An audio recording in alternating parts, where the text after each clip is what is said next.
Kerala is proud to have the presence of this stellar array of dignitaries from across the globe to partake in this moment as Kerala makes huge strides in its journey towards being an exciting investment destination for individuals and organizations across the world. And on that note, I invite the Honorable Chief Minister of Kerala for his inaugural address.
Distinguished guests on and off the dais, I am extremely happy to be part of this meet and deliver this address before this august gathering.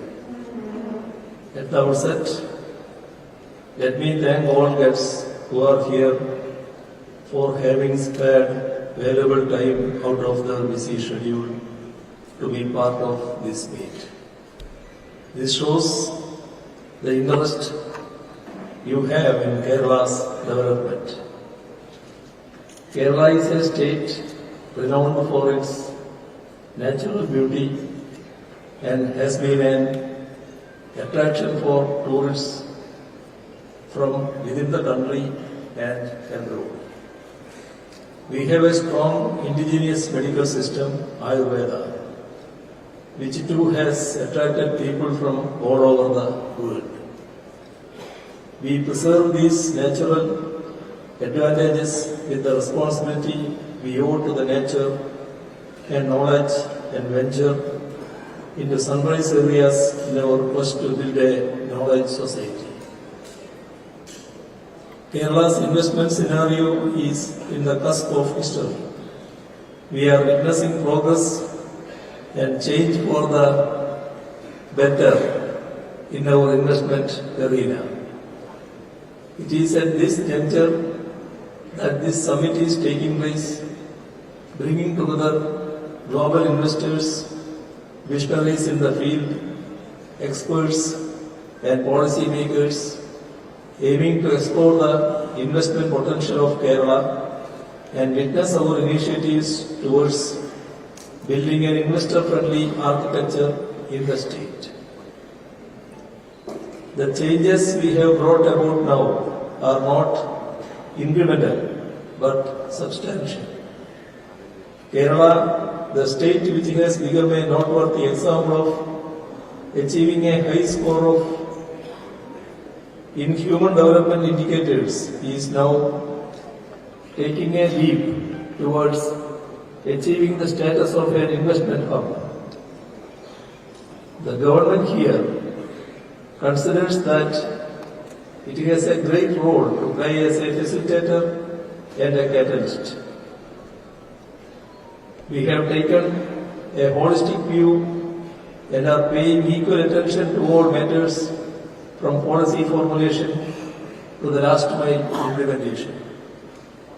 We have ensured that no investor coming to Kerala will have to face the cobweb of procedural delays and meet the barriers of red tape. We have made major strides in simplifying procedures as regards investments. One example is the Kerala Micro, Small, Medium Enterprises Facilitation Act 2019, under which MSMEs can start by obtaining acknowledgement certificate from the online K-Swift portal. Nursery licenses need to be obtained within a period of next 3 years and 6 months. Another is the report of the External Committee on Legislative Reforms, which has recommended decriminalization of 38 provisions in various existing acts and amendments to 12 acts and 12 rules pertaining to 13 departments. Some of these recommendations have been implemented and others are under the active consideration of the state government. Apart from untying the Guardian's knot of complex laws and procedures, Government of Kerala has shown the will to undertake the task of bridging the infrastructural deficit as it realizes that high quality infrastructure is the necessary condition for investments to come to the state. Developing transport infrastructure has been accorded a pride of place. The state, despite its physical constraints, has contributed 25% of the cost for land acquisition for widening of National Highway 66 and taking more steps to get approvals of the Union Government for railway development necessary for running high-speed trains. Government of Kerala gives importance not only to the development of national highways but also all roads within the state. Good travel-worthy roads will cut down travel time for people who have to frequently travel on business trips. Our state has 4 airports with good facilities, and the state is taking every possible initiative to make destinations in Kerala more connected with global centers.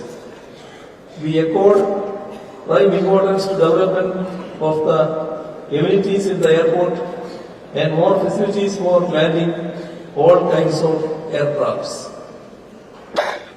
Besides roads, rail and airways, Government of Kerala has taken efforts to make inland waterways as a navigable route across the state. Cochin Water Metro, part of this initiative, has been completed. High priority has been given to providing uninterrupted power supply by expediting the completion of power highways. Let me share with happiness and pride that Kerala is a state without power cuts.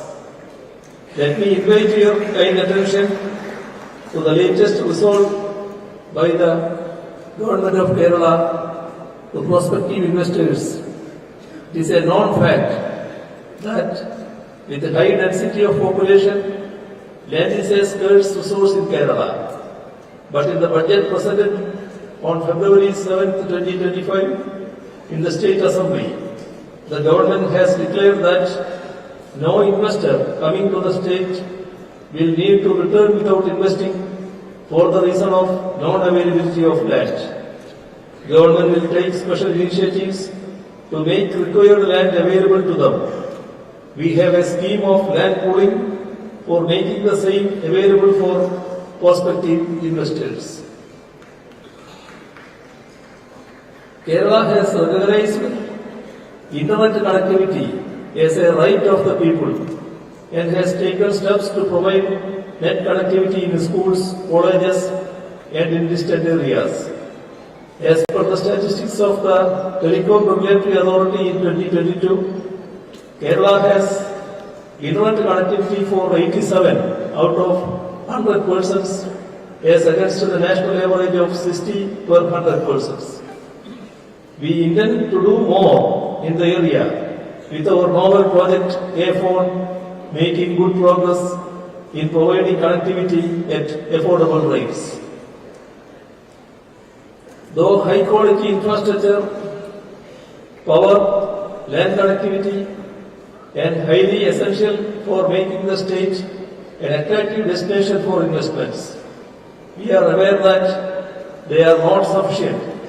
Government of Kerala is putting emphasis on quality of human capital and is taking special efforts to ensure that skills required by the job providers are acquired by the job-seeking youth.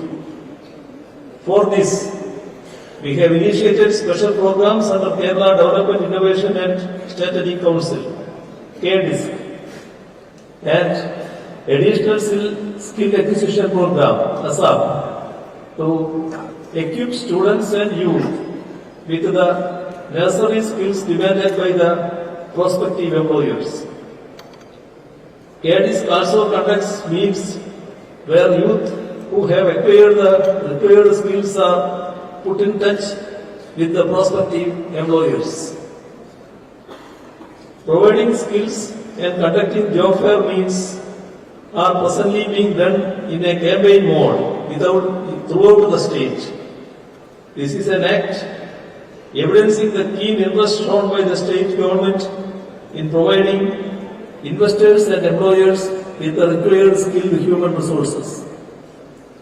Kerala's human resource personnel in various fields, especially in the health sector, have a well-recognized presence across many countries. While maintaining our existing position, we now endeavor to diversify the skills of our students and youth to emerging employment needs. It is also pertinent to mention here that Government of Kerala is taking serious steps to transform the higher education sector in the state by providing adequate infrastructure, redesigning courses, and connecting research with industry. One example is the initiative to start science parks in the state. The science parks provide space and basic laboratory facilities for universities, academic institutions, and the industry within and outside the state to come together, engage in research and development, and produce new innovations. Kerala has made major strides in the startup sector. In the last 8 years, Kerala has witnessed establishment of 6,200 startups with an investment of rupees 5,800 crore, creating 62,000 employment opportunities. We aim to establish 15,000 startups and create 1 lakh employment opportunities by 2026. Kerala's initiatives in the area has been acknowledged globally. Global Startup Ecosystem Report stated that there is 254% growth in startups from July 2021 to December 2023. Kerala, the pioneer in the information technology sector, is now catching up with others who started later but went ahead. Our info and technoparks are successful experiments. We have a digital university and a digital science park. This aims to foster cutting-edge research, startups and digital entrepreneurship. Yet another new sector in which we have shown interest and taken initiatives in aerospace, government has taken steps to facilitate investments in this area. In this context, I would also like to mention that we are facilitating graphene-based advanced technological material research under the leadership of Digital University. Graphene is a material with tremendous potential for use in electronics and energy. Kerala has taken steps for achieving a clear energy economy. We have set up Hydrogen Valley project in Cochin, and I am happy to mention here that this has been recognized by the World Economic Forum Davos as one of the 13 leading global industrial clusters. Earlier, in this speech, I mentioned about the mark made by the human resources personnel of Kerala in the health sector in all countries across the world. Now, Kerala is making its presence felt in enterprises manufacturing medical devices with a significant share of this industry in India at 42% in our state. We have an initiative in the manufacture of nutraceuticals too. We have established a Center of Excellence in Medical Research, the Institute of Advanced Virology and Life Science Park, Thiruvananthapuram. On the physical infrastructure front, Vizhinjam Port development is proceeding fast, and the project will be completed in 2028 ahead of schedule. The port is making Kerala a hub of transshipment of goods. There is tremendous scope for ancillary development. We have got approved for the Cochin-Bangalore Industrial Corridor from the Union Government, and land acquisition for the same has proceeded at a fast pace. As all of us know, Kerala is a society which has a high level of debating and leveling of criticisms. One can at times feel that no progress is recognized by the critics. When criticism itself becomes the end and not the means to achieve the end of improvement, it ceases to be constructive. Nevertheless, tangible achievements speak for themselves, and with information at their disposal, public can appreciate the progress achieved in the state. In ease of doing business index, Kerala is ranked first among Indian states, and the year of enterprises organized by Kerala has been recognized as a best practice at the national level. We have been able to make our public sector units function profitably. One of our PSUs, Teltron, along with some of the MSMEs registered here, has collaborated in the Chandrayaan project, a pride of our nation.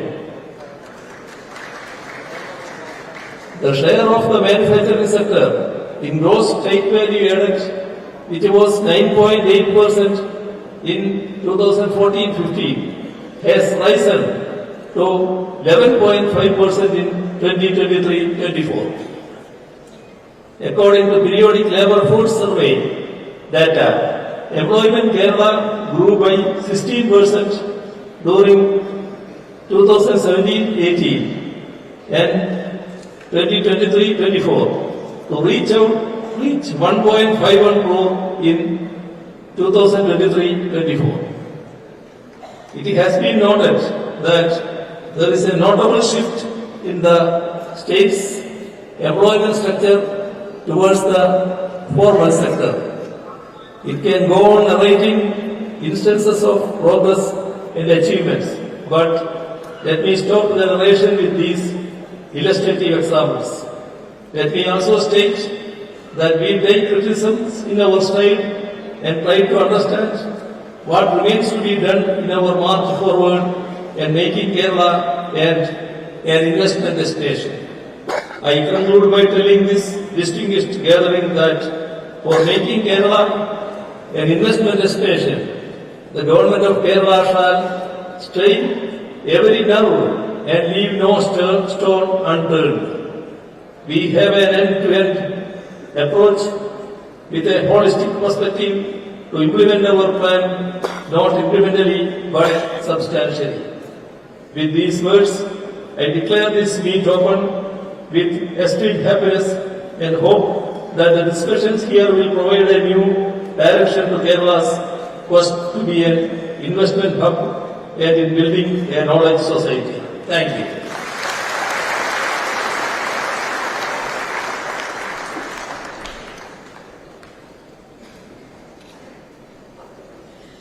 Thank you, Honorable Chief Minister, for being a man on a mission and leading our state with a vision. Thank you for underscoring the several initiatives Government of Kerala has taken up, which is cementing our position as one of the most promising destinations for not just investment but also life. Thank you. The Honourable Union Minister of Road Transport and Highways, Government of India, Shri Nitin Gadkari, was to join us in person today, but he has had to travel to Spain for an official engagement, but he has very kindly sent us a video message. Can we have the video message from Shri Nitin Gadkari on screen, please? Namaskar, dear Rajuji and all respectable dignitaries and dear friends. It is a great pleasure and pride for me to interact with you regarding the development of Kerala. Especially I am giving special thanks to Industry Minister Rajuji who invited me for this program. But presently I am out of India. I am unable to attend that program. I am very much sorry for that and making apology for that. As far as Kerala is concerned, it is one of the really important states in the country. The tourism point of view, it is very important. The ancient history, the culture of Kerala is a history of our country.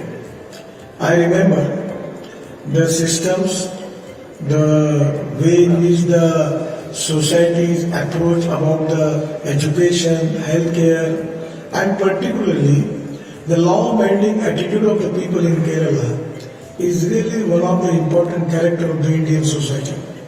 As a Minister of Road Transport, I am really happy that today already in Kerala we have completed the project costing more than 20,000 crores. And at the same time, the projects which are in the process, the ongoing project, the cost is 60,000 crores. And at the same time, I am very happy to announce some new project for Kerala by taking the chance of this conference. The most important thing, the Kerala infrastructure. The road infrastructure is very important. We have 31 upcoming projects of length 896 km costing 50,000 crore. And today detailing the all details of this project. One is 4 laning of Palakkad, Kozhikode, stretch of NH 966, 5 packages, Palakkad, Malappuram, Kozhikode district, length 120 km and cost is 10,840 rupees. All 5 packages are under bidding stage. Within 3 months, we will start the work of this project. This is one of the important roads costing 10,840 crore.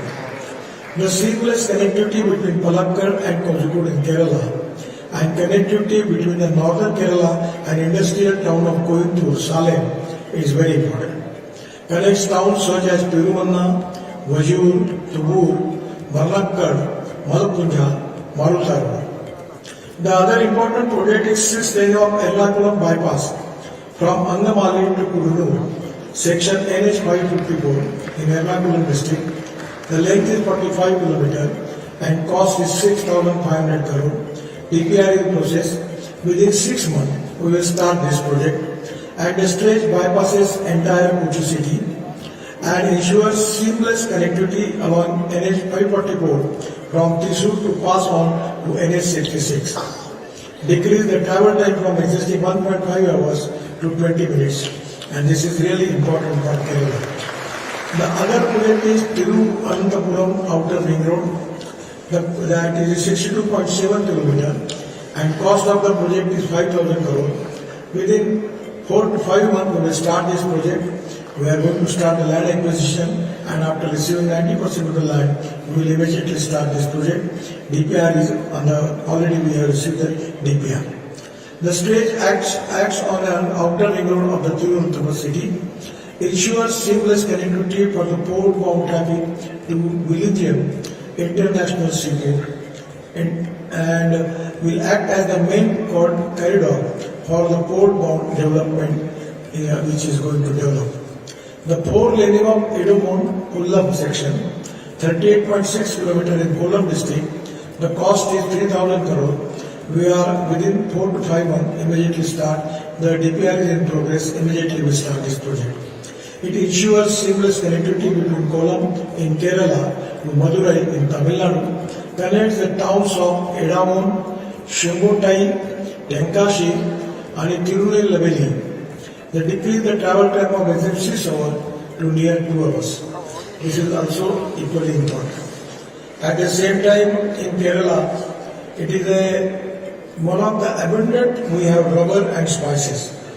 Spices such as paper and all these are very important. There is export potential. As a MSME minister, when I was in charge for MSME, I took a lot of initiative regarding that. So my suggestion is this is to be one of the important strengths.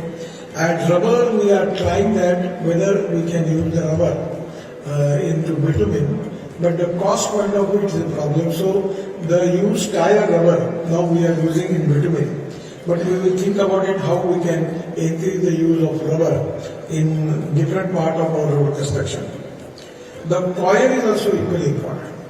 We have successfully implemented the experiment when I was MSME minister. So coir and geotextile industry, there is also a huge potential. The huge coir industry is there. And producing coir fires, coir mats and geotextiles, there is a huge potential for that. The tourism is the heart of the Kerala. In India, it contributes 6.5% to the GDP, supports 4.3 crore jobs, and tourism has very big potential.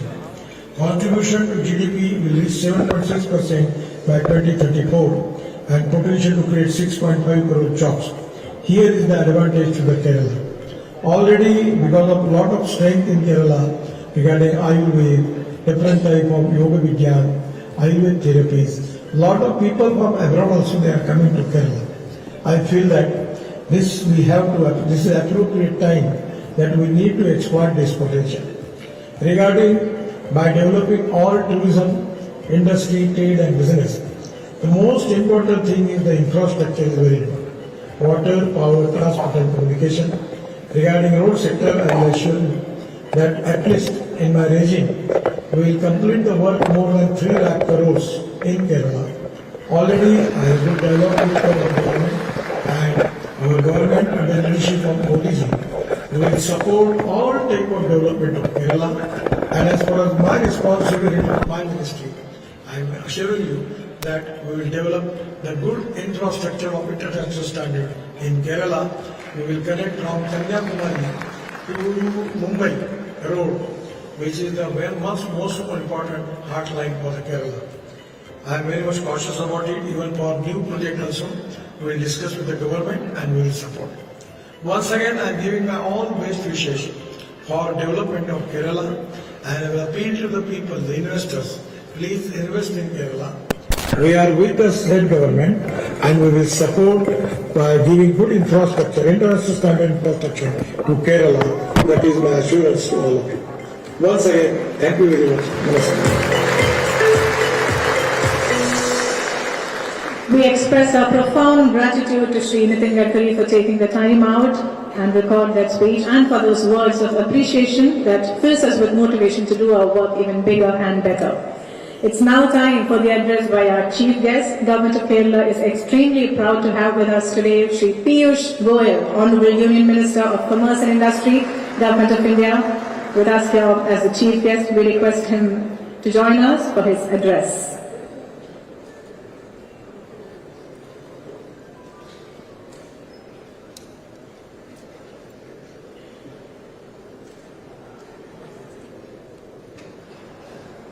Namaskaram.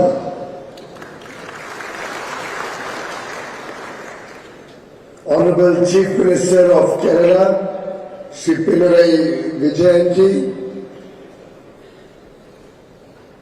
my good friend, the Minister for Economy from the United Arab Emirates, His Excellency Abdullah bin Tawq Al-Mari, another good friend, the Minister of Industry and Commerce from the Kingdom of Bahrain, His Excellency Abdullah bin Adel Fakhru, and I would say my brother, Mr. P. Rajiv,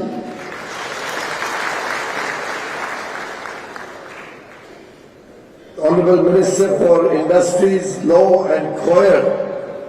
And I would like to say, and I was just telling the Honorable Chief Minister, that when Mr. P. Rajiv was an Honorable Member of Parliament in the Rajya Sabha, along with me.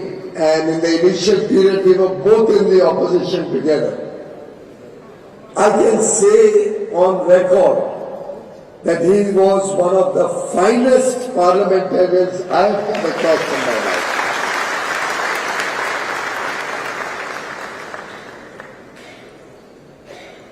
My dear younger brother, colleague in the union government, Shri Jayant Chaudhary, Honorable Minister of State with independent charge for skill development and Honorable Minister for Education. The Leader of the Opposition, Honorable Shri V.D. Satishan, Chief Secretary, all the distinguished friends on the dais, Mr. Amitabh Khan, the G20 Sherpa, former CEO Niti Aayog, and somebody who comes from Kerala itself, a very illustrious civil servant who has made Kerala proud with his achievements across the country and across the world, Shri Sanjeev Puri, President of CII and Chairman and Managing Director of ITC Limited, Shri Karan Adani, Managing Director of Adani Ports and SEZ Limited, Shri Yusuf Ali, Vice Chairman, Norca Routes, all the other distinguished ministers, Shri Ravi Pillai, the distinguished ministers, dignitaries, industrialists, on and off the dais, excellencies, friends from the media, ladies and gentlemen. It's indeed always a pleasure to visit God's own country. And every visit in Kerala, you feel like never going back. But I will go back so you don't have to worry. We are not yet, the lotus has not yet bloomed in Kerala. But very soon. But that was on a lighter note. Please don't think this is a political platform. I have come to express the central government's solidarity and full support to invest Kerala. Prime Minister Narendra Modi, ever since he first started the state-level investment summits, Vibrant Gujarat in Gujarat used to be an annual event and it was done biannually, was really a trendsetter which started the engagement of the center, state and all arms of the government working together as a team to promote investments, to promote the economy, manufacturing, tourism, all elements of growth. And I must say, I'm indeed delighted that today the entire country is working with the spirit of cooperative federalism. We are working with the spirit of collaboration. And of course, there must be some competition also. But that is the strength when every state in the country works A, hand in hand with the central government, B, in competition with their peers, with the other states. That is the sure recipe for success, recipe for faster economic development of the states, and it is only when the states grow that the country can grow. And today, contributing 16% of the global economy growth, the world's growth, 16% comes out of India. We are at the forefront. We are at the forefront of providing the growth engine to the world. We are poised now to become an internationally relevant player in the world. We have moved from the 11th largest economy to the 5th largest economy in the last 10 years. And by 2027, every estimate demonstrates that India will be the world's 3rd largest economy.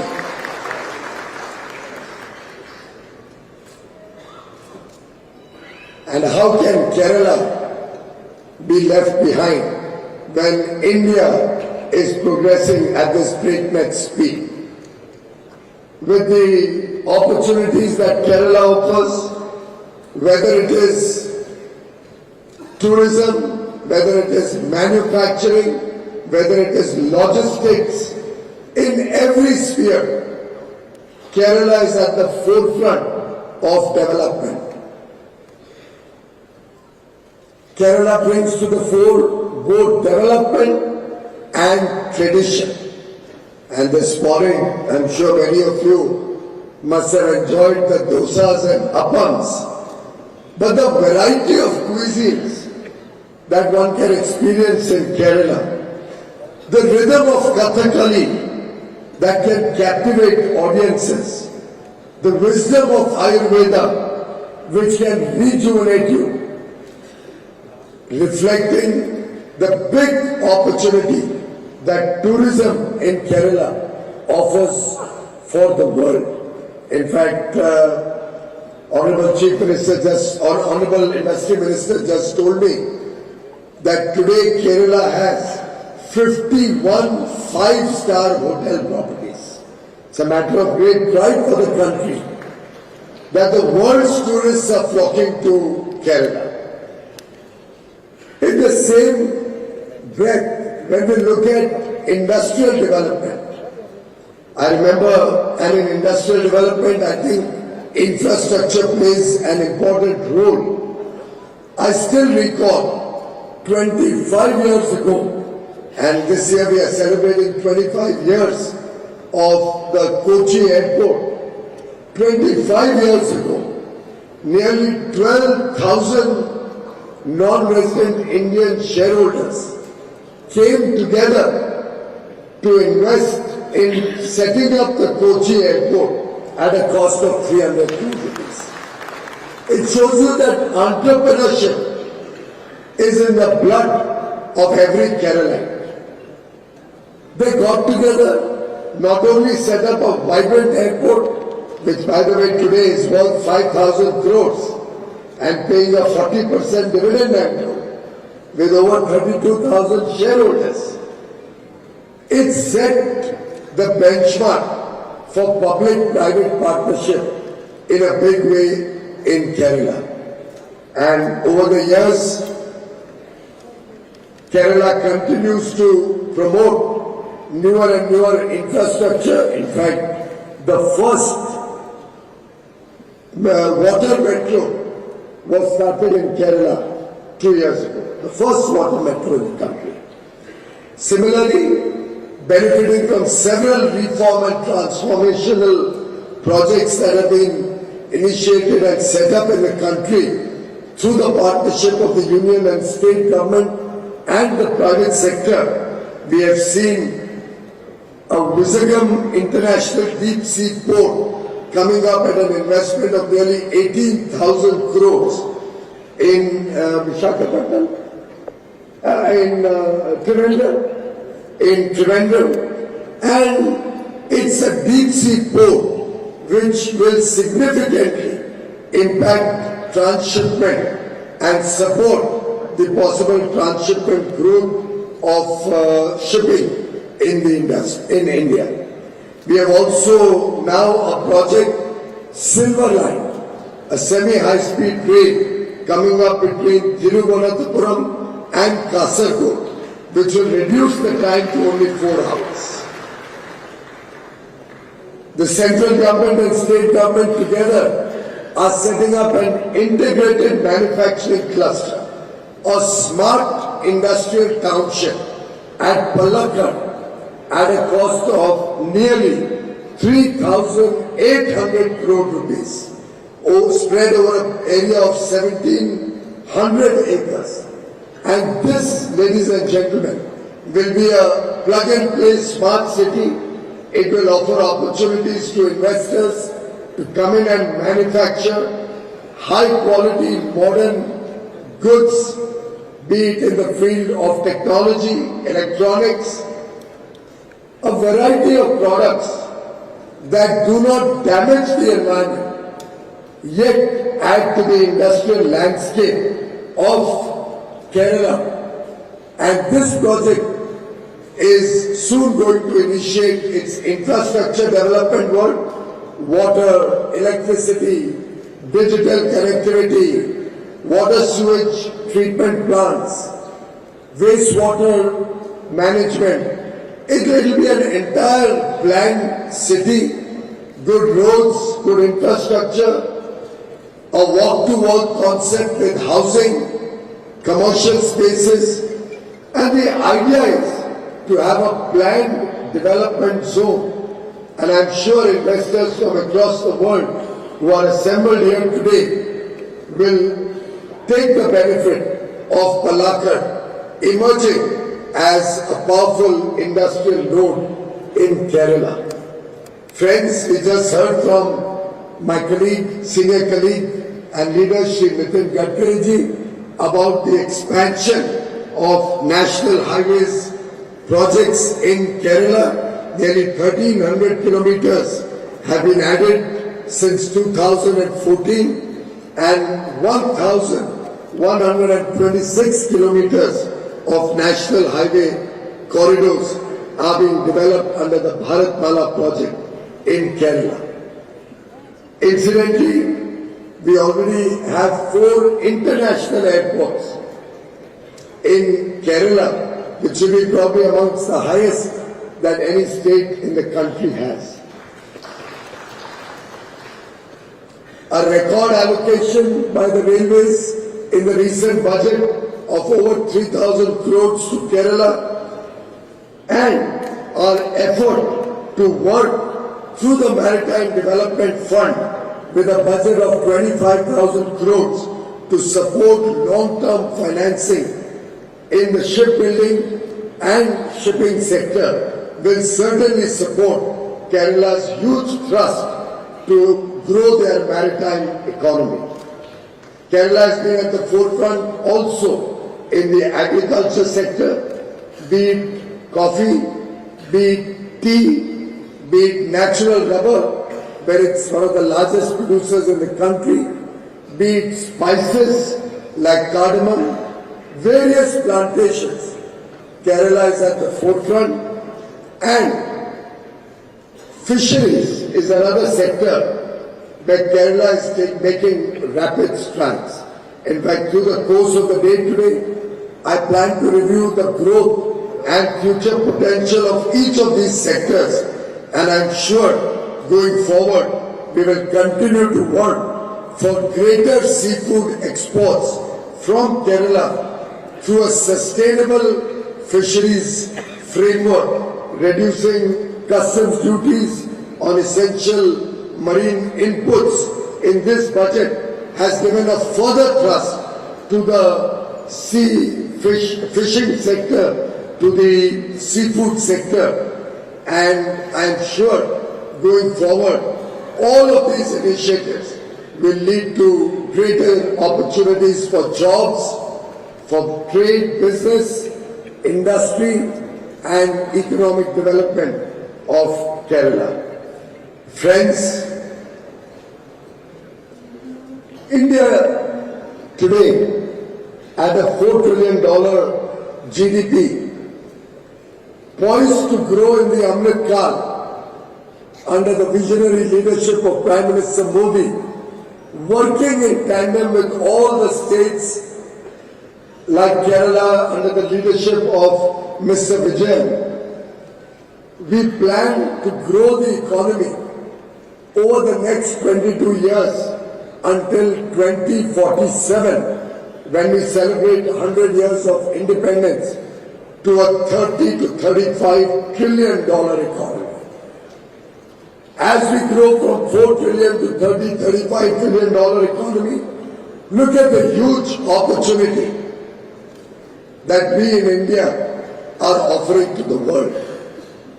This economic growth opportunity presents to investors from India and from around the world an absolutely unmatched opportunity for growth, for development, and economic activity. I will share with you just one example, friends. An auto company which had invested $200 million way back in 1999. Only $200 million invested in 1999 has, in the last 10 years alone, taken back $12 billion of royalties and dividends. 200 billion invested in 99. In the last 10 years, has taken back $12 billion in royalties and dividends. They also sit on equity worth 12 or 13 billion dollars even now. Look at the return on investment. Look at what the opportunity that India offers for investors both in India and from around the world. That opportunity comes from being a democracy, a vibrant democracy, where the rule of law prevails, where there's transparency, where you'll never be discriminated against. The opportunity comes from 1.4 billion talented Indians with huge skill sets, a young country enjoying the fruits of its demographic dividend, under 30 years of age being the average age, 2/3 of our people in the working age group, providing much needed manpower across the country.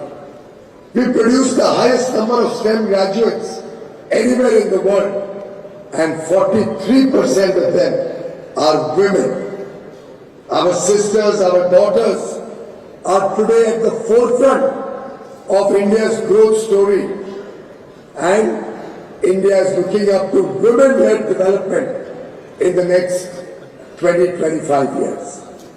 We wish to see more and more women participating in the formal economy, thereby encashing the huge diversity that India offers, the huge demand that 1.4 billion Indians bring to the table. That is the business opportunity, that is the growth opportunity. The demand of 1.4 billion aspirational Indians looking for a better quality of life for their children, for their family. And friends, I would invite all of you to come and participate in this growth journey. Come and enjoy as India provides one of the best places for tourism. Come and enjoy the fruits of your investment by coming and manufacturing in India and for the world. Come and give employment and get the benefit of high quality talent and skills through global capability centers that are setting up base in India, nearly 1,800 of them already operating from within the country.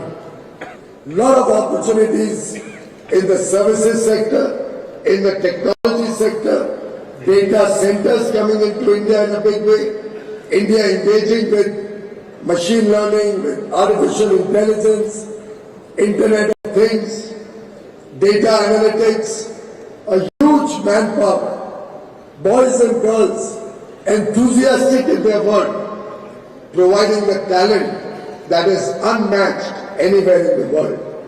And friends, this knowledge and innovation which has made India the world's third largest startup ecosystem, this growth in exports, this year we will cross $800 billion of exports, a record which we hope to continue to grow until we reach $2 trillion in the next 5 or 6 years.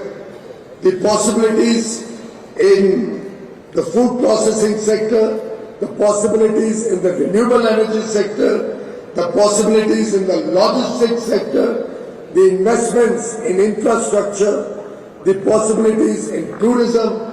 There's a world of opportunity, awaiting you, friends, and I'm sure nobody in this room will go back without a commitment to come and invest in Kerala, to come and invest in India, which is over the next few years going to continue to power the journey of growth of the world with greater engagement with our partners from across the world. As you are aware, we have entered into a comprehensive economic partnership agreement with the United Arab Emirates. I had the privilege of inking that agreement with my good friend, my brother Abdullah, and it was the world's fastest ever negotiated free trade agreement. Fastest ever. I was just talking to my other brother Abdullah from Bahrain, and we were discussing the next steps to enter into a free trade agreement at SIPA with Bahrain, and we hope to start that process soon. We are already in dialogue with the European Union, with the United Kingdom, with Oman, and as you might have read in the paper, we'll soon start discussing with the Trump administration in the United States of America a strong, powerful economic engagement and a bilateral trade deal, which will be the mother of all deals, providing huge opportunities for Indians and Americans to work together to complement each other's strengths in this very turbulent world. And this is the time that I would urge investors from across the world not to miss the bus, not to miss the boat, as I would say it in Kerala, because those who miss the boat may be left at the shore, while others will sail along with the tailwinds of growth, progress and prosperity that India offers. Thank you very much, and all the best. Thank you, Shri Piyush Goyal, for those words of unflinching solidarity towards Kerala's dreams and also the role that Kerala will play in India's growth story. We also have with us today the Honorable Minister of State for Skill Development and Entrepreneurship and Minister of State for Education from Government of India, Shri Jayant Chowdhury. Hearty welcome, sir, for your address.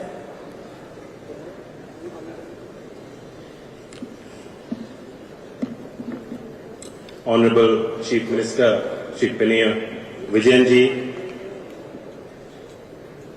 someone who I always look to for guidance, and he laid down the roadmap of how India is progressing at fast pace. Honorable Minister Piyush Goyal ji, my friend P. Rajiv ji, who is the minister in the hot seat here. He's been tirelessly arranging everything behind the scenes, coordinating, and who's managed to create a powerful room here. This is a very powerful room. And I had the pleasure of interacting with Rajiv ji when we were in Davos recently. And I can tell you that the preparation that he undertook for every one of the exchanges that he was going through, it was very, very visible that he was very, very committed. Everywhere he went, he did speak about Kochi, of course. I mean, you come from a beautiful land like Kerala, I don't think we can stop speaking about it. I love your tagline, Kerala is inviting. Definitely it is inviting. And I think this room is already taking note of your invitation. And I don't think anyone is going to go back disappointed. You know, Piyush ji has laid out so much. There is very little left for me to say, and it gives you a sense of how comprehensively even the minutest of details are being looked after by him. And though Kerala doesn't play a lot of cricket, I just saw Sanju Samson while eating breakfast. So in cricket terms, I will do what a tailender is supposed to do. I will talk about how our Ministry in Skills and Education is working in close coordination and partnership with the State Government of Kerala. And really we all understand Kerala's commitment to investing in their youth. investing in what you can call the human resource. And you can see the presence of people from Kerala world over, globally, respected. They're active members of civil society, well integrated and adding value to whichever community they are serving. That also the Malayali spirit of resilience and adaptability. People of Kerala know that the investments in education and particularly healthcare over the last few decades have borne fruit. You speak about the Human Development Index, any metric that captures the capacity and the competency of worker base and young people, Kerala is performing at the top. Ease of doing business, speakers prior to me have spelled it out, and I think that is felt. The buzz in this room can tell us that people have come with a lot of hope and expectations and aspirations that a lot of the projects that are announced will actually get underway and implemented in earnest at the earliest. I must say, Kerala, while Mumbai is the gateway of India, Honorable Minister working for the nation but represents Mumbai, he won't mind. Kerala is the gateway to developed India. If we are going to see India continuing to outperform and at a global level take thought leadership, be an economic superpower, we know we're on the 5th level, we want to go to the 3rd. We know that we're targeting $1 trillion size of digital economy, and that wherever there are disruptions happening in global supply chains, at the heart of it is Indian enterprise and Indian youth, who are innovating, adapting, and reinventing and disrupting. But Kerala also does a lot of innovation. There are a lot of good practices that we can learn from. And this congregation is also an exercise in bringing people together. As Piyushji said, this was the heart and soul of our Prime Minister Narendra Modi ji's efforts to revitalize industry and commerce when he was in Gujarat. He set up this vehicle. And today, across states of India, similar events are being organized. Beyond the big summit, beyond what is visible and apparent here, there will be many minute conversations that will be held over this event. And that creates a longer term visibility and impact assessment for every corporate who wants to come and invest in Kerala. People want a rule of law. People want rule-abided citizenry, a respect for law, respect for rules, and they want long-term visibility. And you know, our Prime Minister is perhaps the best in goal setting. So that comes to the heart of this exercise, that we are goal setting. It is not just about the sheer size and scale of announcements getting made. Yes, people who come in to invest in India are targeting the 1.4 billion population, which is a strong, vibrant market. And as we see consumerism taking hold in urban, rural, urban, and strong demand even from rural segments, our middle class is expanding. That is a very strong argument of why someone should come in the ground floor and invest in India today. But it is also about the global capacity and capability. No longer can India be considered a back office. India is where the heart of innovation is beating and thriving. And that's where I invite you to pay attention to how Kerala has always been investing in educating and skilling its younger people. Even now I was reading, there's a recent report that says that highest spend on higher education is happening in Kerala across all the states. The Honorable Chief Minister spoke about the digital university. That's also a strong innovation, and I think, if I'm not mistaken, in 2021, the Go Digital program was launched, which had a huge impact. my Honorable Member of Parliament and dear friend has given me that the Jan Shikshan Sansthan that he is so passionate about is also achieving #1 status in terms of ranking between other institutions throughout the country.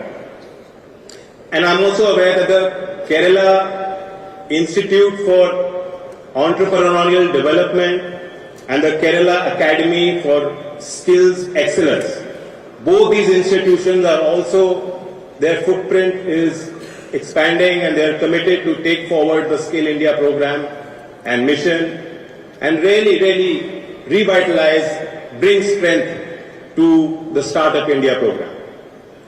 We know India is the third largest startup ecosystem. We know that even in the new emerging tech, for instance in medical devices where India was forced to import very sensitive and expensive equipment, to our expanding healthcare facilities and infrastructure investment in India, now Kerala has taken leaps and bounds. And what we were being forced to import at exorbitant prices today, we are manufacturing at 1/10 of the global price, which means India is manufacturing at quality and at the right price and fulfilling its social commitment. I take this opportunity to tell you about my journey today. I sat in the Kochi water metro, which is also a unique proposition. It's the world's largest fleet of solar-powered boat metro infrastructure. 38 terminals are being created, and I can tell you because the state of UP just recently in February has created an inland water commission, and I'm going to go back and I'm going to request the Chief Minister in UP, Sri Yogi Adityanath ji, that we must study and approach the Kochi water metro model. I am aware that the Kochi one is also a first of its kind experience. That for a consumer, if you're going in a three-wheeler, you're going in a bus, you're using the Kochi metro or you're using the water metro, it is the one ticket and the one card that you're purchasing. So it's a seamless consumer experience, multimodal transportation, which is the future, and it's a testament to how people in Kerala are so savvy at using new technology, new models, and building business and value around it. Even in AI, Industry 4.0, it's a story from Appam to robotics. Everywhere Kerala has a policy framework which is already in place.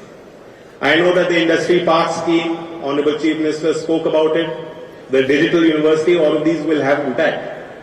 And in AI already, India is about 16% of the global workforce. We've seen in India how the developmental impact of technology